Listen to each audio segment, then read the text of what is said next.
深耕行业12年的首席架构师，背靠关系进来的实习生，用读心术偷光代码逻辑，相恋5年的女友当众捧他踩我，老板不分青红皂白将我开除，我惨死重生，开局就在脑内循环收废品大喇叭。这一次，我要让所有偷来的荣光碎得片甲不留，冰冷的电流穿过身体的痛感还没消散，我猛地睁眼，刺眼的投影仪灯光晃得我眯了眯眼。台下是公司全体新人，还有各部门的同事，掌声雷动着。我低头看了看手里的激光笔，身后的大屏上是我刚讲完的分布式架构经典避坑案例，墙上的电子日历显示2026年5月7日，我重生了，回到了关系户实习生林州，靠着偷我的代码逻辑一战封神的这天。前世就是这场新人培训课上，靠着老板亲戚关系混进来的林州，当众复刻了我压箱底的架构优化方案，所有人都称他是百年难遇的编程天才。而我这个深耕行业12年，一手搭起公司整个核心技术体系的首席架构师，成了他天才光环下的垫脚石。后来他靠着能读心的异能，偷走我所有的技术思路和排账方案。我的女友公司技术总监陈月当众捧他踩我，老板以能力不足阻碍新人发展为由把我开除，我被全网嘲讽老古董占着位置不干事，走投无路时意外触电身亡。临死前的最后1秒，我才听见林州的心声，他靠读心术偷了我整整3年的智慧。再睁眼，我看着台下熙攘的人群，指尖微微收紧，这一次我不会再任人宰割。我闭上眼，在脑内开启了无限循环播放模式，那段魔性的带着浓重方言口音的村口大喇叭喊话在我脑海里响了起来。回收旧手机、烂手机、破手机、旧电脑、旧冰箱、旧彩电。就在这时，一道吊儿郎当的声音从人群后排响起，打破了现场的掌声。林州从人群里挤了出来，脸上挂着漫不经心的笑容，走到了台前。苏哥，这个架构案例我也有不一样的解法，不如让我也上台给大家演示一下。现场瞬间安静下来，紧接着响起一阵压抑的笑声，有人忍不住调侃：你一个实习生凑什么热闹？苏哥讲的是业内顶级的架构案例，你 Java 入门了吗？这很难吗？我在家自学了1个月编程，不行吗？众人哄堂大笑，纷纷嘲讽他痴人说梦。只有我站在原地，身体僵直。一模一样的场景，一模一样的对话，和前世分毫不差。林州转身自然的抬手搭住了台下陈月的肩膀，晃了晃身子讨好。月姐，就让我试试嘛，求求你了。陈月是和我相恋5年的女友，一向最看重技术出身和学历门槛，可此刻她脸上没有半分反对，反而宠溺地拍了拍林州的肩。真是怕了你了，想试就试试吧。全场的笑声戛然而止，所有人都愣住，而我看着眼前这刺眼的一幕，嘴角勾起一抹冰冷的笑意。所有人都以为这是天才少年的登场时刻，只有我知道，这场看似光鲜的亮相，不过是他坠入深渊的开始。台下的议论声此起彼伏，没人相信一个靠关系进来、自学1个月的实习生能解出这个业内公认的高难度架构案例。林州自信地坐在电脑前，抬手拢了拢头发，眼睛却下意识地往我的方向瞟了一眼。我知道他正在竖起耳朵，捕捉我脑内的架构思路。前世的这个时候，我正在脑内飞速复盘这个案例的进阶优化方案，想着后续给新人做拓展讲解，结果我的思路一字不差的被他偷了过去。他当着全公司的面，完美敲出了我脑内的优化代码，逻辑严丝合缝，甚至连我藏在细节里的性能优化点都分毫不差。全场震惊，所有人都为这个天才少年疯狂鼓掌，就连公司的老板都当场站起来为他叫好。而此刻，我站在台侧，面无表情的看着他，我的脑内没有任何架构思路，没有一行代码，只有无限循环的大喇叭喊话：回收旧手机、烂手机、破手机、旧电脑、旧冰箱、旧彩电。林州握着鼠标的手突然顿住了，他脸上的笑容僵了一下，眉头微微皱起，又飞快地舒展开，装作若无其事的样子。他又偷偷瞟了我好几眼，指尖在键盘上旋了半天，一个字符都敲不出来。台下的议论声渐渐大了起来，有人忍不住笑出了声。不是说自学1个月就会吗？怎么半天不动啊？我就说吧，吹牛谁不会，真到了台上就露馅了。林州的脸瞬间涨得通红，手指死死攥住了鼠标。陈月在台下也有些挂不住脸，给他使了个眼色，示意他赶紧开始。就在这时，我故意停下了脑内的大喇叭，在脑海里飞速过了一遍这个案例的基础解法。几乎是同时，林州眼睛一亮，手指立刻在键盘上噼里啪啦地敲了起来。他敲得又快又顺，不过3分钟就把基础解法的代码完整敲了出来，还做了简单的性能优化。台下的笑声瞬间停了，所有人都不可置信，代码编译通过，完美运行，结果完全正确。短暂的安静后，现场爆发出雷鸣般的掌声。我操，真的假的？自学1个月能写出这个？这也太天才了吧！比苏哥刚才讲的基础解法还精简。老天爷，这就是天赋型选手吗？我们学了5、6年都没这水平。林州松了口气，脸上重新扬起得意的笑容，起身对着台下鞠躬。他看向我，话里带刺的开口：苏哥，不好意思啊，班门弄斧了。我就是觉得写代码而已，没必要写那么多注释。思路在脑子里就够了。周围的人纷纷附和，说我太过保守，不如新人有灵气。陈月更是带头鼓掌，看向林州的眼神里满是欣赏和骄傲。我看着眼前这一幕，没有生气，反而笑了。刚才的基础解法不过是我扔给他的一点甜头，我就是要让他先尝到靠读心术走捷径的快感，再让他从最高处狠狠摔下来。看着他被众人簇拥着，享受着天才的荣光，我攥紧了手里的 U 盘。这场游戏才刚刚拉开序幕。新人培训课结束后，林州一战成名，成了全公司无人不知的天才。陈月当天就走了人事流程，破格把这个靠关系进来的实习生转成了正式开发。更离谱的是，他直接把林州安排进了我负责的核心项目组，还让他做我的徒弟，跟着我参与核心架构设计。消息一出，全公司都炸开了锅。要知道，我的核心项目组门槛高到离谱，连985院校的硕士都要经过3轮严格的笔试面试才能进来。而林州一个靠着老板亲戚关系进公司，只自学了1个月的实习生，就这么轻轻松松的进来了。同事们看我的眼神都带着几分同情和看热闹的意味，可没人敢当着陈月的面说什么，毕竟他是技术总监，手里握着人事和项目的生杀大权。只有我心里清楚，陈月这么做不过是为了满足他那点可笑的虚荣心。前世他就是靠着林州偷来的我的技术方案，在董事会面前出尽了风头，还拿到了公司的期权。他从来都不在乎这些方案到底是谁做出来的，他只在乎能不能靠着这些东西往上爬。林州入职的第一天就拥有了独立的办公间，就在我的办公室隔壁。要知道，我在公司干了12年，从初创团队几个人到现在公司融资 C 轮几百号人，也是3年前才坐上首席架构师的位置，有了自己的独立办公室。而他只用了1天。陈月在全员大会上当众表扬了林州，说他是公司未来的技术核心，还给他申请了专项奖金。同事们纷纷围上去恭维，把林州捧得高高的。散会后，林州踩着运动鞋晃悠到我的办公室门口，靠在门框上，一脸得意地看着我。苏哥，下午有个和老客户张总的系统验收会，你带我一起去呗。我抬眼看了看他，没说话。他立刻垮下脸，声音也带上了委屈的腔调，刚好能让外面办公区的同事都听见。苏哥，我知道你瞧不起我是靠关系进来的，可我没日没夜的学代码，就是想帮苑姐分忧，帮公司做点事。难道你连个学习的机会都不愿意给我吗？瞬间，外面的议论声就响了起来。苏哥也太小心眼了吧！不就是带个新人去见客户吗？至于这么小气？就是，林州天赋这么好，去了也能帮忙。苏哥就是怕人家抢了他的风头。唉，老员工就是这样，生怕新人超过自己，格局太小了。林州也是为了公司好，你就这么容不下人吗？我看着眼前这一唱一和的2个人，心里一片冰冷。前世就是这场验收会，我被林州抢了所有功劳，还丢了合作了5年的老客户。也是从这场会开始，我在公司的地位一落千丈。我看着他们，突然笑了，缓缓开口：好啊，那就带你一起去。林州和陈月都愣住了，显然没想到我会这么轻易答应。他们不知道，我早就等着这一天了。前世我在这里摔的跟头，这一次我要让他们连本带利的还回来。下午，我带着林州和陈月一起去了客户张总的公司。张总的公司是我们合作了5年的老客户，他们公司的核心交易系统是我一手设计搭建的，这5年来零故障，稳定运行。这次来是做系统 2.0 版本的最终验收，只要验收通过，后续3年的维护合同就会直接和我们续签，金额高达800万。会议室里，张总和他们公司的技术、财务负责人都在，对这次验收非常重视。前期的功能演示都很顺利，所有指标都完美达标。张总脸上满是笑容。就在验收即将完成，准备签合同的时候，意外发生了。会议室的大屏上，系统突然弹出了报错提示，紧接着整个交易页面直接崩溃，现场瞬间安静下来。张总的脸一下子就白了，他猛地站起来看着我：怎么回事？苏叶，这到底是怎么了？不好了，张总，不光是演示环境，我们线上的生产环境也崩了，支付链路全断了，用户现在付不了款，现在是交易高峰期，每1分钟都是几10万的损失。苏叶，我不管你们用什么办法，10分钟之内必须给我把系统恢复，否则不光这个合同作废，你们还要赔偿我们公司的全部损失。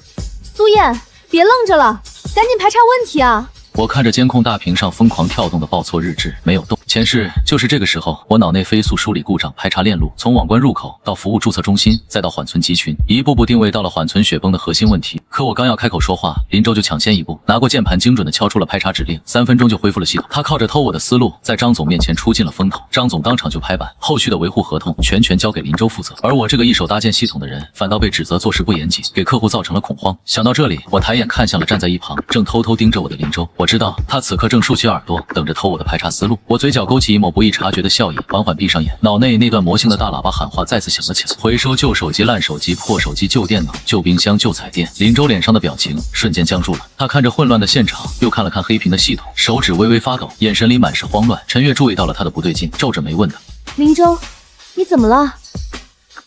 你不是对架构很有天赋吗？能不能看出问题在哪儿？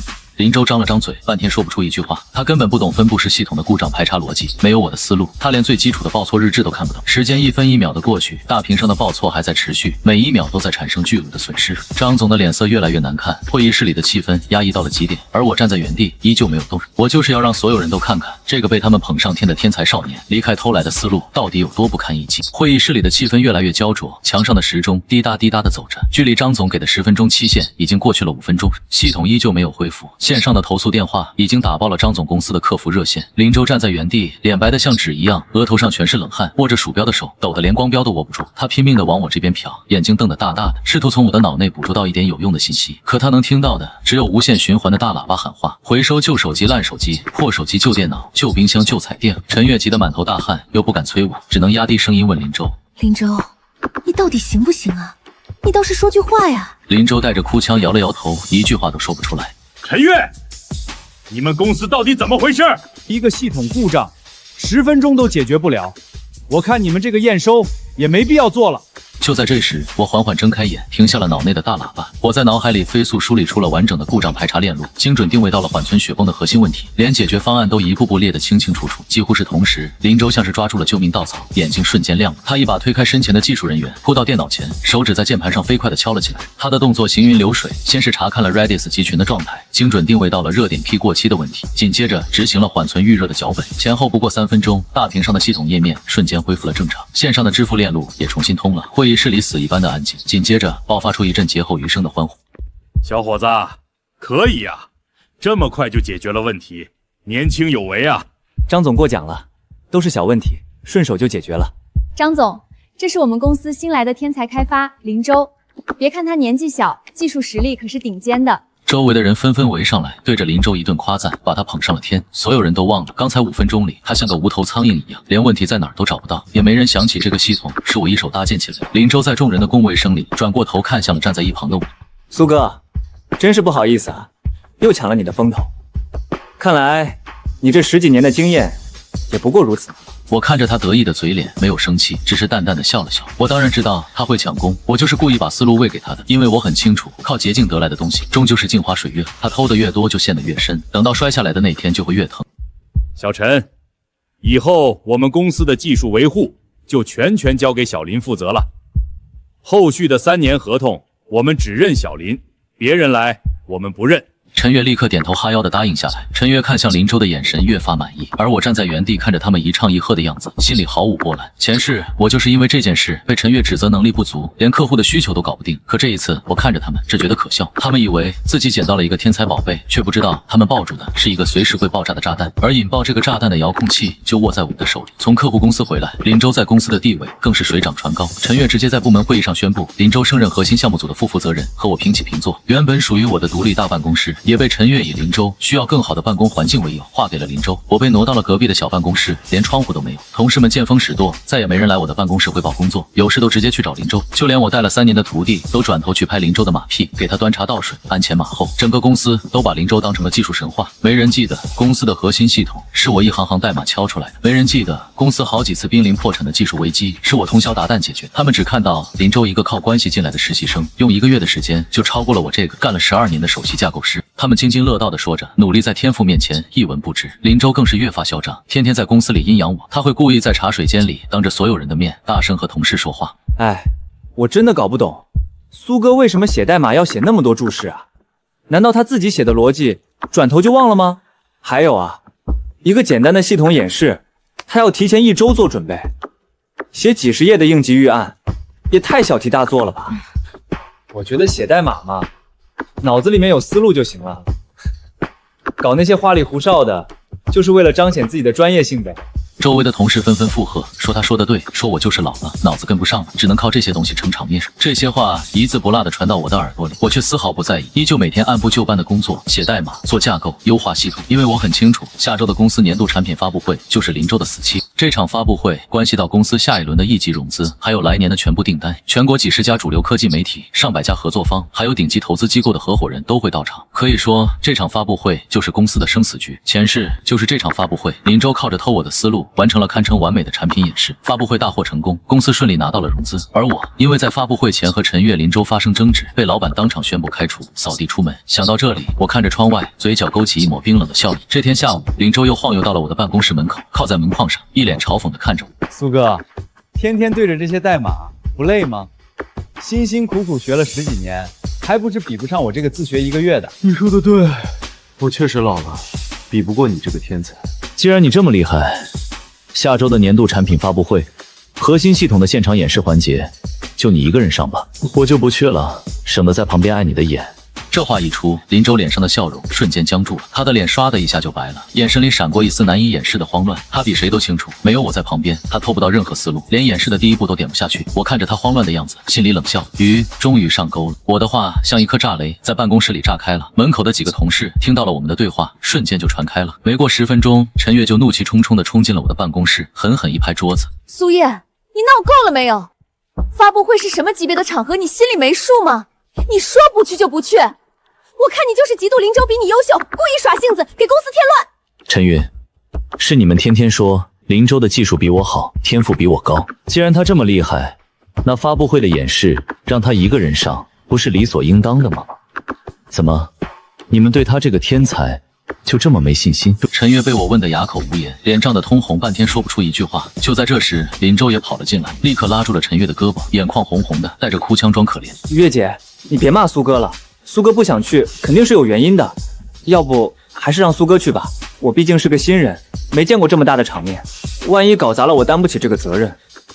有苏哥在旁边，我心里才踏实。这话一出，周围的同事纷纷附和，对着林州一顿夸赞。还是林州懂事啊，都这么厉害了，还这么谦虚，知道给前辈留面子。就是苏哥也太不识抬举了，人家都把台阶递到他脚下了，他还端着。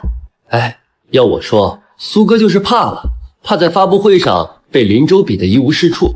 还是你懂事，不像某些人不识好歹。苏燕，看在林州的面子上，我再给你一次机会，发布会你必须去，给林州做辅助。要是敢出一点岔子，我唯你是问。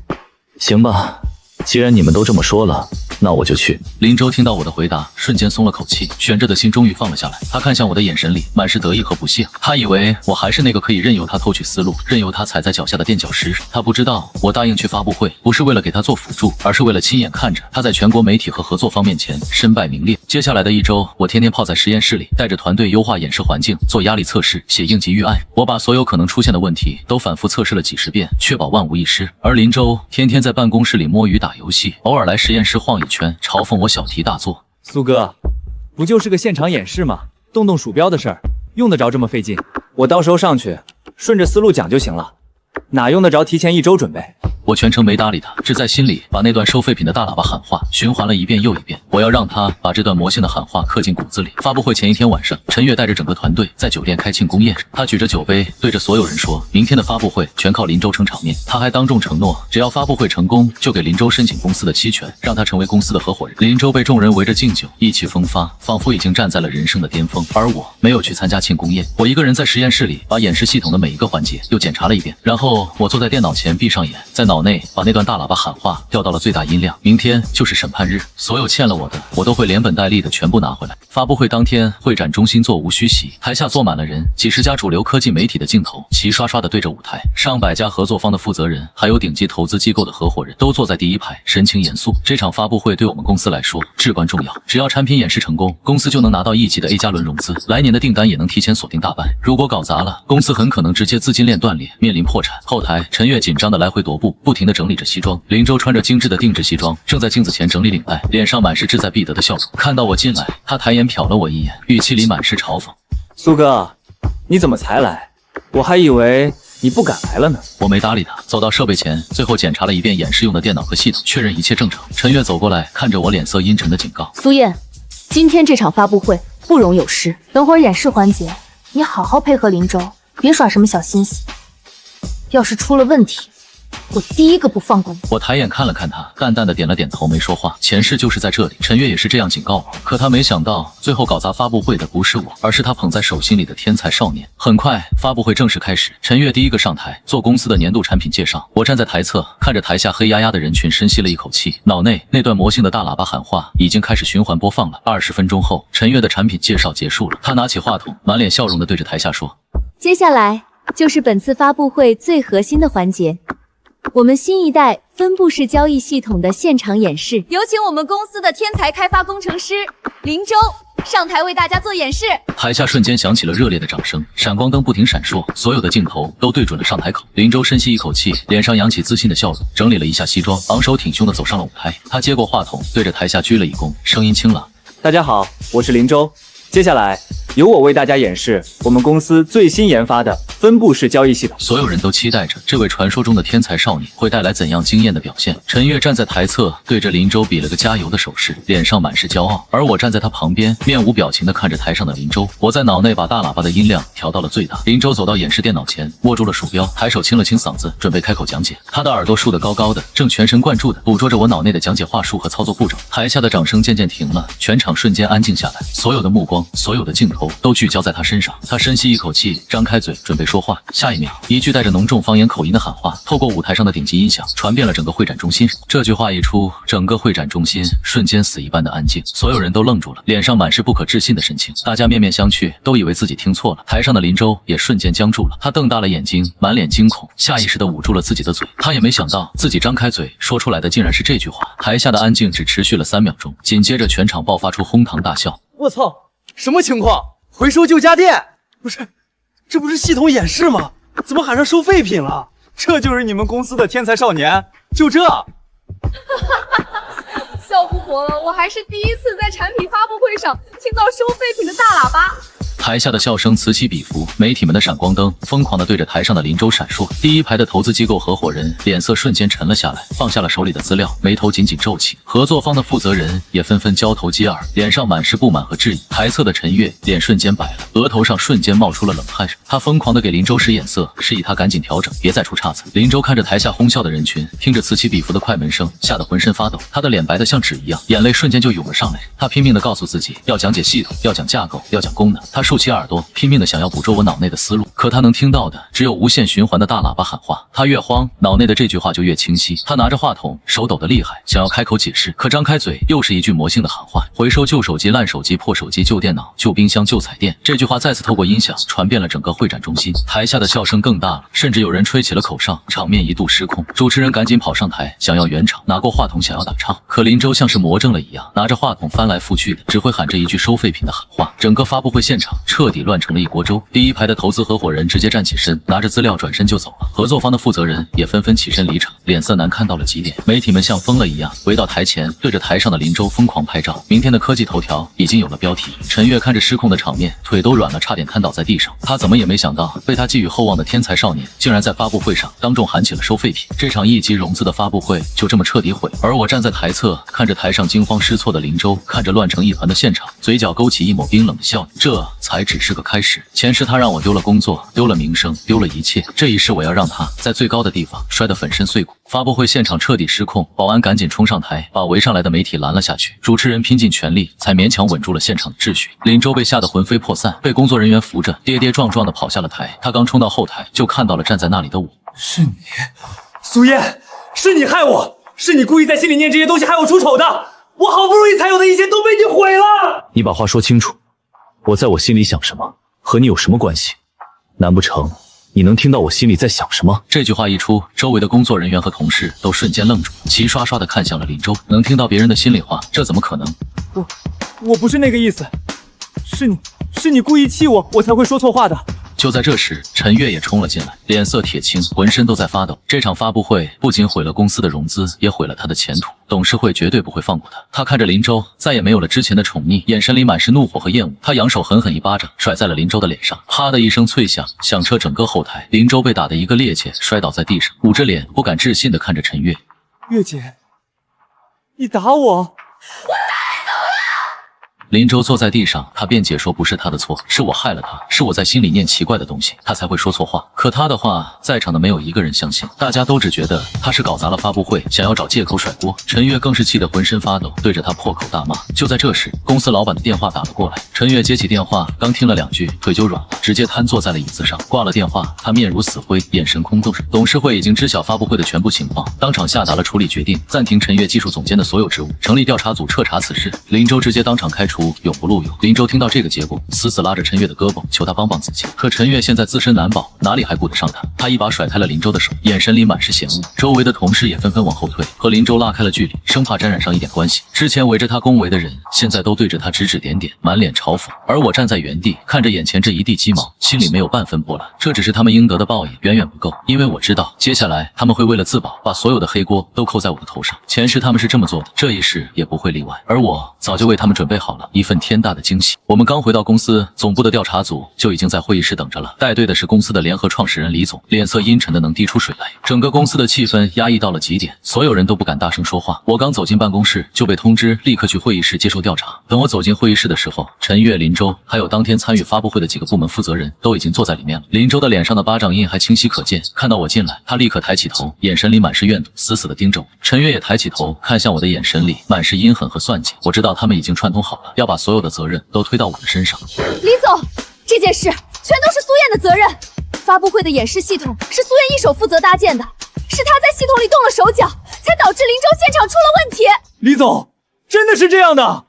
苏哥一直嫉妒我，怕我超过他，所以才故意害我。他不仅在系统里动手脚，还在发布会现场一直用话刺激我，我才会紧张到说错话的。我只是个新人，我什么都不懂，是他把我推上台，就是为了让我背锅的。其他几个负责人也纷纷跟着附和，一口咬定是我故意搞破坏，才导致发布会失败。他们把自己摘得干干净净，把所有的责任都推到了我的身上。会议室里所有人的目光都落在了我的身上，充满了质疑和指责。李总的脸色也越来越难看，看向我的眼神里满是失望和愤怒。苏燕，他们说的是真的，公司培养了你这么多年，给了你首席架构师的位置和待遇，你就是这么回报公司的？我看着眼前这群颠倒黑白的人，突然笑了。前世也是这样，他们联手把所有的黑锅都扣在我的头上。老板当场宣布开除我，还在业内封杀我，让我再也找不到工作。这一世，他们还想玩同样的把戏，只可惜我早就不是前世那个任他们拿捏的软柿子了。我看着李总平静的开口：“我无话可说，不过在你们定我的罪之前，我想请大家先看一样东西。”说完，我从随身的公文包里掏出了一本加密硬壳技术笔记，还有一个配套的加密 U 盘放在了会议桌上。看到这个笔记本的瞬间，陈月的脸唰的一下就白了。他太清楚这个本子了，这是我入行12年寸步不离身的核心研发记录。他猛地站起来，伸手就要去抢笔记本，眼神里满是惊恐，对着我怒吼：“苏燕，你要干什么？把这个本子收起来！你竟然拿这些东西出来，你想毁了我们所有人吗？”我一把按住笔记本，眼神冰冷地看着他。毁了你们的从来都不是我，是你们自己。现在就让大家好好看看这位所谓的天才少年到底是怎么一战封神的。说完，我翻开了笔记本，推到了李总面前。笔记本里是我入行12年所有技术方案的完整研发记录，从架构思路的雏形到一次次的迭代优化，再到每一次踩坑的复盘，一字一句清清楚楚，每一页都标注了明确的日期，最早的记录能追溯到10年前。李总一页页翻看着，脸色越来越沉，会议室里陷入死一般的安静。我指着笔记本里标着2026年5月7日的那一页，平静的开口：“李总，这是新人培训课当天我记录的分布式架构案例完整方案，里面不仅有我现场讲解的基础解法，还有我原本准备后续拓展的进阶优化方案，甚至包括我故意留下的3个逻辑陷阱。”当天培训课上，林州当众敲出来的代码和我笔记里的基础解法，连变量注明、注释逻辑都分毫不差，唯独避开了我没对外公布的陷阱。一个靠关系进来自学1个月的新人，能精准复刻我压箱底的方案，还能完美避开我从未公开的陷阱。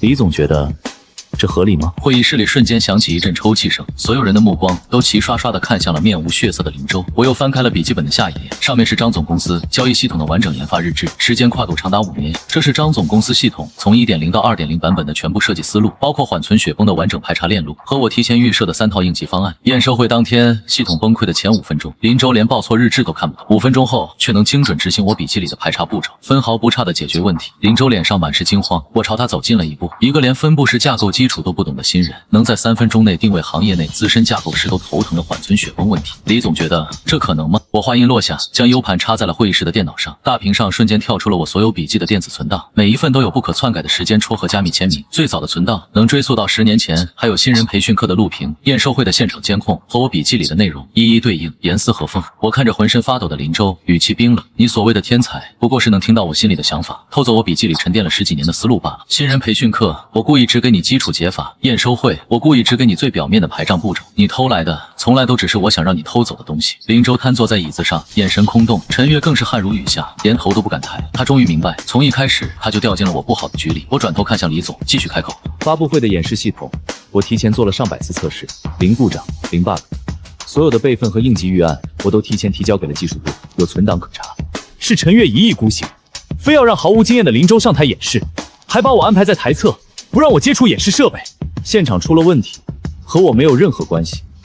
他们说我在系统里动手脚，只要找第三方机构来检测，就能立刻查清真相。”李总猛地一拍桌子，怒吼一声，震得桌子都在抖。陈月，你给我解释清楚，这到底是怎么回事？陈月吓得一哆嗦，立刻站起来，弯着腰，语无伦次的辩解：“李总，我不是故意的，我也没想到林州会是这样的人，是他骗了我。他说自己天赋异禀，技术实力过硬，我才信了他的，都是他的错。”他瞬间就把所有的责任都推到了林州的身上，急着和他划清界限。林州不敢置信地看着陈月，眼睛瞪得大大的。他怎么也没想到，之前对他百般宠溺的陈月会在这个时候毫不犹豫地抛弃他。他猛地站起来，歇斯底里地对着陈月怒吼：“陈月，你混蛋！当初是你死皮赖脸捧我上位，是你说就算出了问题你一力承担的，现在出事了，你就把所有责任都推给我，你还是不是女人？”两个人在会议室里当着所有人的面互相指责对骂，丑态百出。李总看着他们，气得浑身发抖，当场就做出了决定：陈月，立刻解除技术总监的所有职务，开除处长。公司正式提起诉讼，追讨损失。林州，你做开除处长，公司追加诉讼，追讨他造成的全部经济损失。其他几个颠倒黑白的负责人全部降职记过，扣除全年奖金，而我洗清了所有嫌疑，恢复了全部职权。会议结束后，陈月和林州被保安带出了会议室，一个面如死灰，一个满眼怨毒。可我看着他们，心里没有半分波澜。这还远远不够。陈月和林州被开除的消息很快传遍了整个公司，可随之而来的是公司濒临破产的绝境。发布会搞砸后，合作方纷纷解约，投资机构避之不及，公司资金链彻底告急。老板和李总天天愁眉不展，四处求人却处处碰壁。就在全公司都陷入绝望的时候，我站了出来。我拿着熬夜打磨的新产品方案、架构设计，还有那本记录了完整研发思路的技术笔记，一个个去拜访合作方。我当着客户的面拆解了林州方案里的致命漏洞，给出了完整的修复升级计划，用自己12年的行业口碑做担保。张总在看完我的技术笔记，确认了系统崩溃的全部真相后，当场和我重新签下了3年的维护合同，连连向我道歉。靠着过硬的技术实力和完整的可追溯方案，我终于挽回了几个核心大客户。我又联系了相熟的投资机构合伙人，拿出了全新的商业计划和技术成果，成功为公司拉到了一笔救命的融资。公司终于活过来了。老板和李总对我感激不尽，在全员大会上当众宣布升任我为公司技术合伙人，兼任技术总监，给了我公司期权。全公司的同事都站起来为我鼓掌，眼神里满是敬佩和幸福。所有人都清楚是我救了整个公司，可面对升职加薪和丰厚期权，我却没有半分开心。前世我为这家公司付出了12年的青春和心血，最后却被他们毫不犹豫地当成弃子抛弃。就算这一世他们给了我再多荣誉，也抹不掉前世的伤害。我很清楚，在他们眼里，我永远只是个可以随时替换的工具人。想清楚这一点，我在帮公司彻底稳住局面，把所有核心项目交接妥当后，递交了离职申请。消息一出，整个公司都炸开了锅。老板和李总轮番找我谈话，涨薪、加期权、送股份，用尽一切办法拼命挽留我。可我去意已决。就在我办理离职手续的时候，我接到了一个电话，是国内顶尖科技公司的创始人张总。他在电话里笑着对我说：“苏燕，有没有兴趣来我这里？我给你技术副总裁的位置，足够的权限，让你搭建自己的技术团队，薪资待遇你随便开。”我拿着电话站在办公室的窗前，看着楼下川流不息的车流，笑了。我最终拒绝了原公司的所有挽留，正式办理了离职手续。离职那天，很多同事和我带过的徒弟来送我，红着眼眶舍不得我走。我笑着和他们告别，转身离开了这家我待了12年的公司，没有丝毫留恋。第二天我就去了张总的公司报道，张总给了我技术副总裁的位置，全权负责核心技术研发，让我自主搭建技术团队，薪资待遇是原公司的3倍，还有公司原始股份。入职第一天，他就当着全公司管理层的面说，我的加入会让公司的技术实力再上一个台阶。这里的所有人只看实力，不搞歪门邪道。我很快就适应了新的新的工作节奏。我先是带着团队完成了公司现有架构的全面升级，让系统性能直接提升了3倍。紧接着又带队研发出新一代分布式交易系统，解决了行业内长期存在的高并发痛点。系统上线后零故障运行，收获了业内一致好评。入职短短3个月，我就靠着过硬的技术实力，在公司站稳了脚跟，赢得了整个技术团队的信任。这期间，我也偶尔听到了陈月和林州的消息，两人因为赔不起公司的天价赔偿，被起诉后双双被判入狱。林州在监狱里精神出了问题，整天神神叨叨说自己能听到别人的心里话。陈月则在监狱里处处受气，过得生不如死。听到这些消息时，我正在开技术评审会，心里没有半分波澜。路是他们自己选，苦果自然要自己吃。我不会再为这些不相干的人浪费一丝一毫的情绪。我的人生有更重要的事情要做，更广阔的天地要闯。